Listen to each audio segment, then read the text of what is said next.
వడదెబ్బ కొట్టి మేము కింద పడిపోతే మమ్మల్ని ఎవరు రక్షిస్తారు? నారా చంద్రబాబు నాయుడు రక్షిస్తాడా?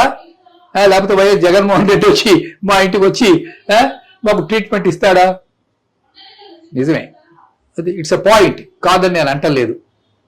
కాకపోతే ఓటు హక్కు మీరు వినియోగించుకోవాలి అంటే మీరు జీవించి ఉన్నారు అని అర్థం. ఓటు హక్కు వినియోగించుకోవడం లేదు అంటే